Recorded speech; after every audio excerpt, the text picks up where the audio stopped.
Go to bed and wait for the Sandman. Even as it came out of James's mouth, it seemed to him a strange thing to say, and he was not sure why he had, but for some reason, it worked. Daniel went to bed. The next morning, though, he asked, "What does the Sandman look like?" James was making breakfast. Daniel sat on the table, his short legs swinging under his chair. "Nothing really," James said. "It's just an expression." "What does it mean?" "Just something people say." He put a plate of eggs in front of Daniel and kissed him on the top of his head. He thought that would be the end of it, until he saw the Sandman for himself, who was getting ready for bed, and stopped by Daniel's room and to check on him while he slept, as he often did. It was such a routine precaution that when he saw a pale, naked man sitting on the edge of Daniel's bed, rocking back and forth, it took a moment for him to process what he was seeing. He reacted the way any father would, of course. He ran into the room screaming, and for a moment he thought about attacking the intruder, but then the man on the bed turned, and that's when James saw that it wasn't really a man. It was a pale, slithery thing, hairless and warped. Its joints turned the wrong way, and its body out of shape with itself. When it moved, it was like an insane marionette dancing on a stage. James froze. The skittering thing watched him. He felt spreading warmth, and he realized he'd pissed his pants. Only when he remembered that Daniel was still there in bed, staring at the broken shaped thing, sitting a foot away, did he regain the courage to move. He grabbed Daniel and ran. In the hall, he turned to see if the thing would follow them, but it didn't. For a moment, it watched, and then, moving like a stop-motion nightmare, it crawled to the window and jumped out, leaving only the billowing curtains to mark its passing. James had trouble talking to the police. He reported a break-in, but when asked to describe the intruder, he didn't know what to say. How could he make the ordinary man in the blue uniform sitting at his kitchen table while two of his colleagues searched the house to understand a thing like he'd seen? He couldn't even understand it himself. To make it worse, Daniel's memory did not correspond to James's. He described an ordinary-looking burglar. "A man in a mask," he said. James thought about it. Had it been a mask? No, it would had to have been a full costume, and an elaborate one. Something like they would use for a movie, and that would not explain the way it moved. But in the end, he simply echoed his son's testimony. "A man in a mask," he said. "A burglar." The lie unsettled him almost as much as what had happened. The doctor said Daniel wasn't hurt and showed no signs of molestation. James was relieved. They stayed at a motel for a couple of nights until they felt ready to come home. And then James had a new security system installed, along with bars on the windows. He didn't like the sight of them in Daniel's room, but it seemed like the only thing to do. James was frightened that first night back in the house, but Daniel, strangely, was not. When asked if he felt okay sleeping alone, he just said yes.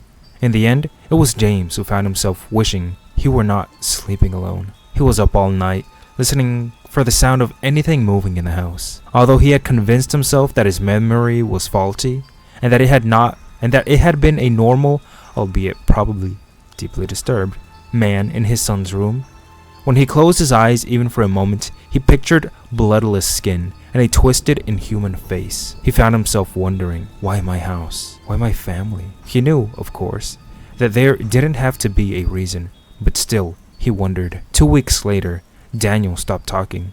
James didn't notice at first. Kids went through quiet phases sometimes. But eventually, he tried to get Daniel to talk, and he wouldn't. Eventually, it became clear that he couldn't. Back to the doctor they went. "Nothing wrong with him that we can see," was the diagnosis. "Was it the trauma?" James asked. "Could be," they said. "Sometimes these things come on late. Children can be a mystery even to those who know them best." They recommended a child psychologist, whom James couldn't afford. He could not, for that matter, even afford the bill they were giving him now. Nothing seemed to help. Daniel would write out answers to questions sometimes, but never more than a yes or no. When James would ask him what was wrong, or if he'd seen or heard anything that frightened him, Daniel would only stare. He seemed furtive and bemused. James found himself missing the sound of his son's voice. Sometimes he wanted to hear it so bad that he ached, but it seemed that Daniel would not talk again until he was ready. James had other things to worry about too. He was convinced beyond reason that the intruder was not really gone. Though the alarm never went off and the locks and bars remained undisturbed, he was sure that he heard movement in the night. Not normal movement. It was a sound like a huge snake slithering through the house. When he heard it, he imagined horrible things. Nothing was ever there when he went to investigate, though he often thought he glimpsed something just out of the corner of his eye, a pale foot or a misshapen shadow that would sink away as soon as he turned. He rarely slept, and when he did, he had haunted dreams. Soon he realized he had not left the house in weeks, except to go to the bank to buy groceries. He felt hemmed in. With Daniel acting mute, he hadn't had an actual conversation with anyone in weeks. So he called his mother.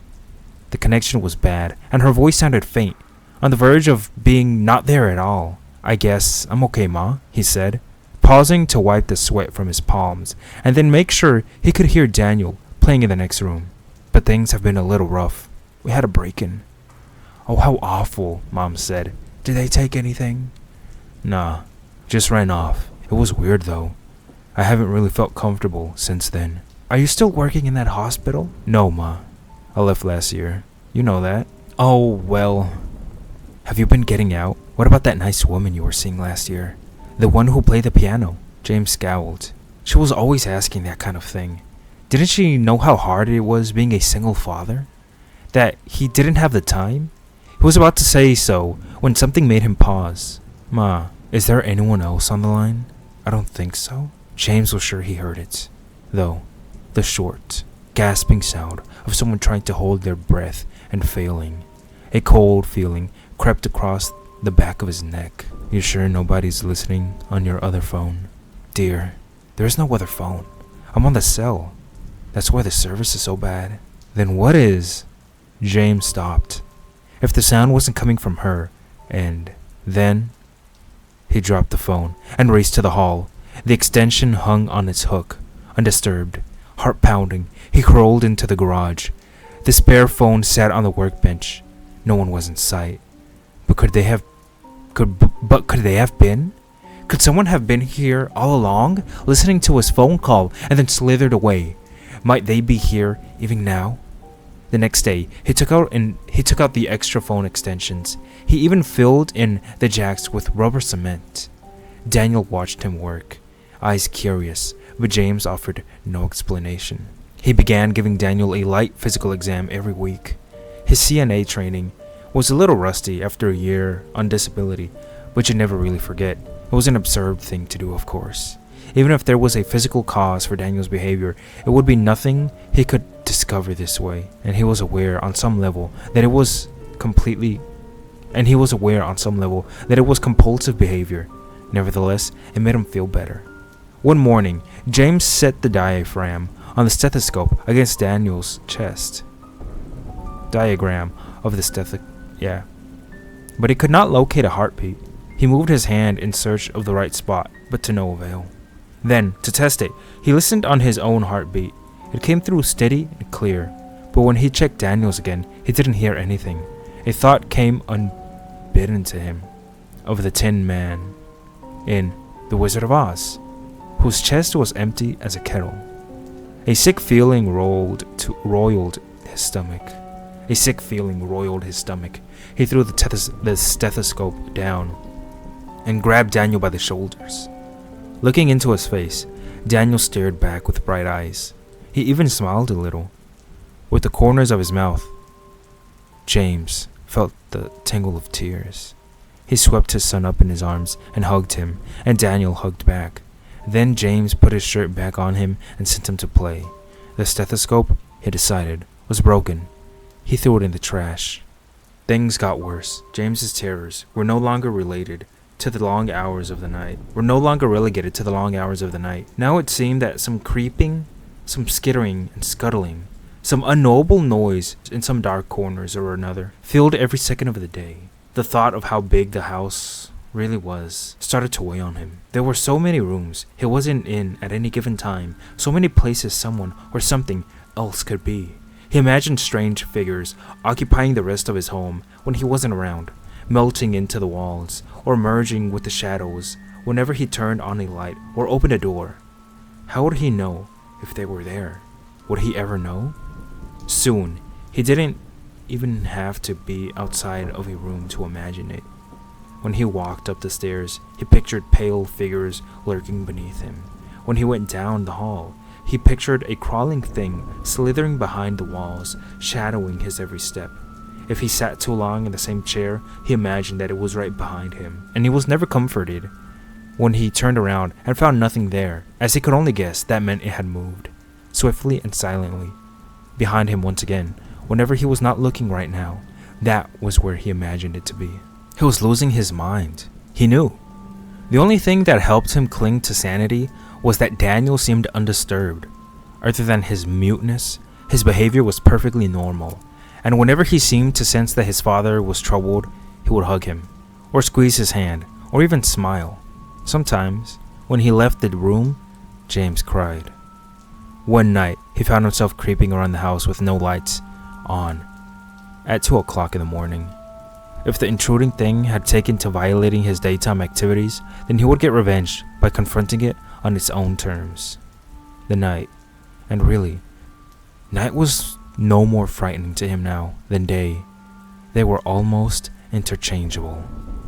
He padded barefoot down the halls, up the stairs, in and out of disused rooms. Sometimes he stopped to listen, hoping to locate it by sound. It was a stealthy, creeping thing.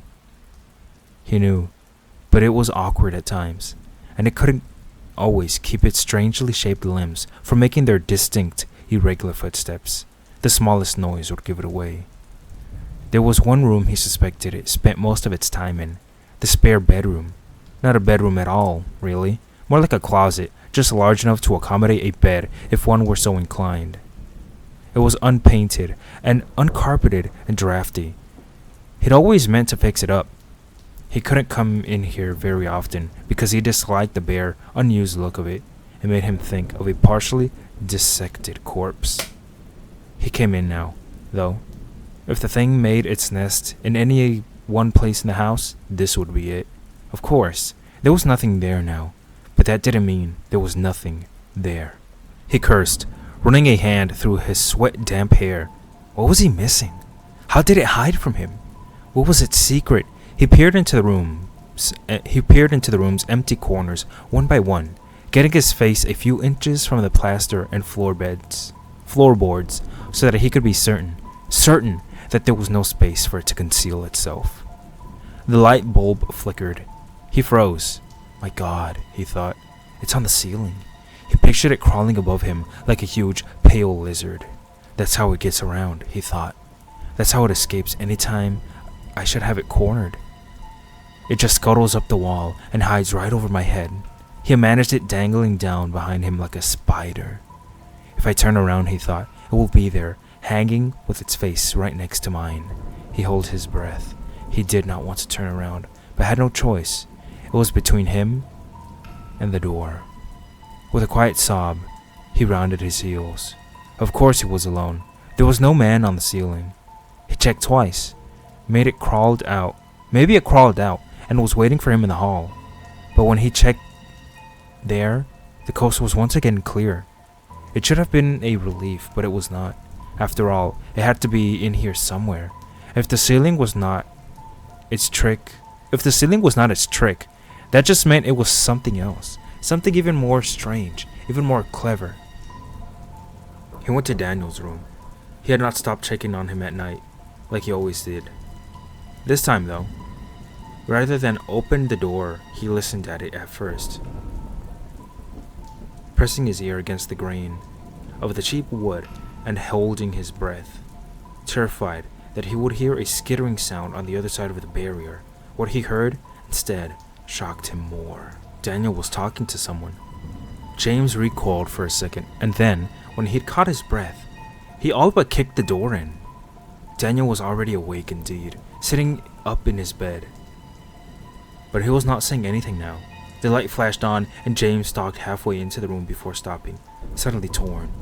What did he want more? to confirm that his son could speak again, or to find whomever he was speaking to. The creak of the door settled the matter for him. He ran to the closet and threw it open. There was nothing inside, or at least, nothing that shouldn't be there. He swept aside clothes on their hangers, but nothing was hiding between them. When he dragged the toy box out and emptied it onto the floor, nothing. He combed along the bare walls and floor, and yes, the ceiling, pushing aside every last bit of rubbish and stray knick-knack so that he could be sure, absolutely sure, that there was nothing hiding. All the while, Daniel watched him. After a few minutes, James was panting and covered in sweat, and the closet was bare, and there was neither intruders nor answers inside. It struck him as funny, somehow, and he started to laugh, very quietly. He kicked his son's toys out of the way as he went to sit down on the bed. Dazed, he became aware, all at once, of several things. First being that he had not slept in days and was nowhere near his right mind. The second was how close he'd come to really losing it for good. Tomorrow, he decided that they would both sleep until the afternoon, and when they did wake up, he and Daniel would get out of this creaky old house. No more staying cooped up like prisoners, and no more checkups, and no more dreams about monsters. He would even take the bars off the windows. It was time to get back to living like real people again. It was time too. James saw it when he brushed his hand through Daniel's hair. He pulled Daniel, a little too roughly, closer. His son acquiesced to the examination without fidgeting or complaining as James pawed the side of his head, hoping that what he was seeing would somehow stop being apparent. He stared and stared until he ached from not blinking, but there was no denying what was right in front of his eyes. Daniel was missing an ear. No, he realized with mounting nausea, both ears. There was no injury, no incision, no mark where they should have been. Simply smooth, blank flesh, as blank as Daniel's quiet, unperturbed demeanor. James swept him up in his arms and ran into the hall. He was not sure where he was going or what he meant to do when he got there. He just knew that there was nothing more important than getting his son out of that house. But their path was cut off. A naked man sat in the hallway with his back to them. No, not a man. James recognized its stretched limbs and stooped shoulders. The pale thing squatted on its haunches, rocking back and forth like it was palsied. It almost seemed to be in pain. James hugged his son closer and backed away. Then he heard Daniel's voice. "Daddy." James turned to Daniel, and he heard the voice again. "Daddy." But Daniel's lips hadn't moved. James looked back at the hunched figure. Its head jerked when it talked, like a tick. "Daddy. Hello, Daddy." James' mouth went dry. It took several tries before he could speak. "Don't call me that." "It is. This voice's name. For you. Go away. Leave my family alone." "But I am your family." The longer it talked, the more the voice became distorted and blurred. An icy feeling nestled in James's stomach. "Who are you?" "Someone who came to visit." "Why here?" "You invited me." James's heart thudded against the inside of his chest. "Why?" "I had something you wanted." James licked his dry lips. "You're lying. You don't have anything I want. I want you to leave, and never come back." "Who is Daniel's mother?" James blinked. "What? Who is Daniel's mother?" What the hell kind of question is that? How old is Daniel? James blinked again. The thing's voice caused a pinching pain in the center of his forehead. "Stop asking me these things." "When is Daniel's birthday?" "I don't know."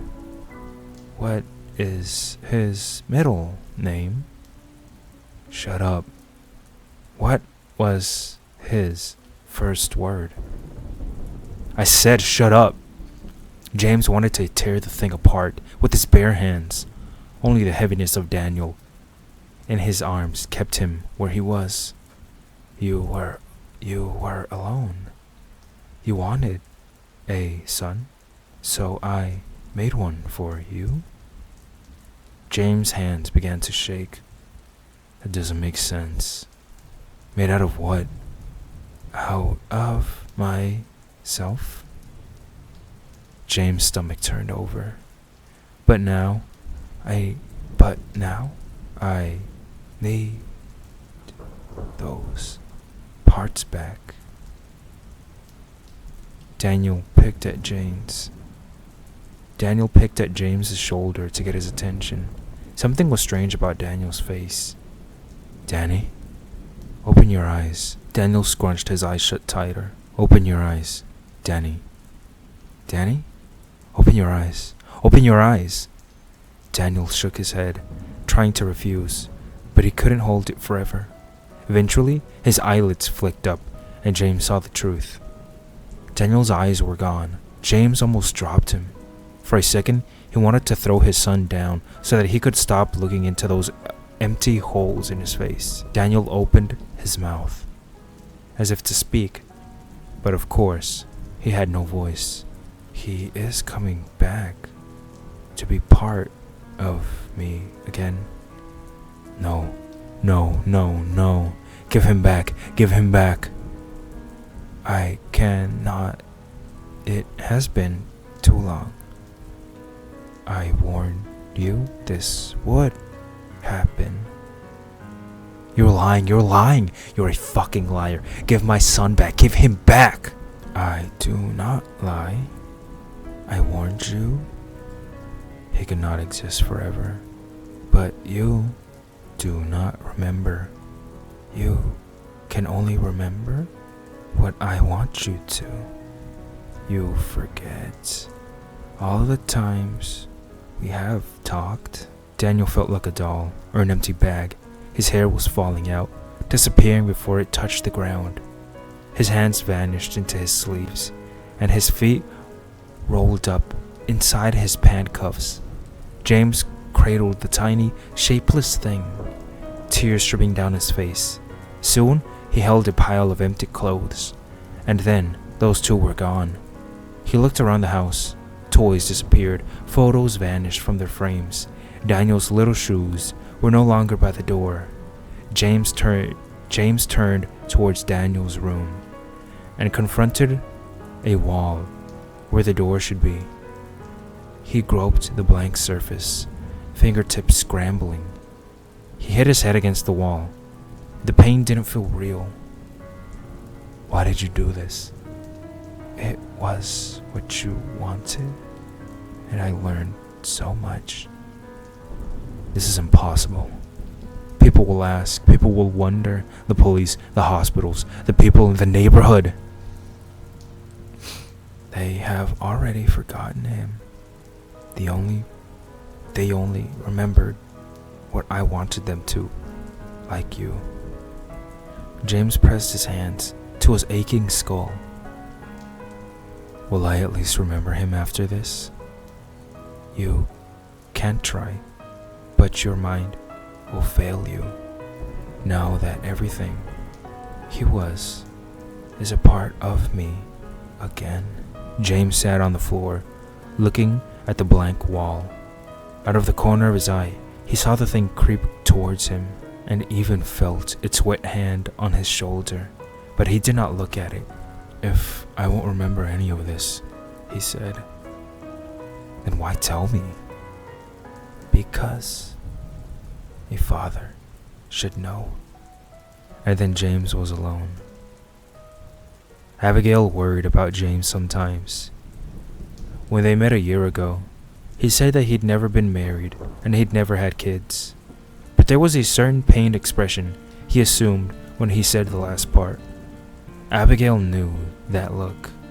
She'd met parents who lost children before. You learned to recognize it. And there was other things about him that worried her too. Sometimes, she would find him staring at a particular spot on the wall, brow furrowed in concentration. He did not seem to realize he was doing it. And of course, there was the insomnia and the sleepwalking to consider too. Yes, there was lots to worry about, but she loved him all the same. James still said he'd never had kids, and neither had she. She'd long wanted one, but it was impossible, and she worried that James wouldn't stay with a woman who couldn't be a mother, though he constantly assured her that it was not so.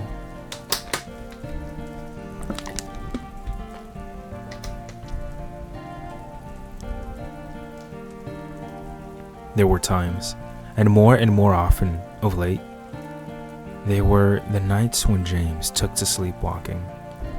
And even Abigail imagined that she heard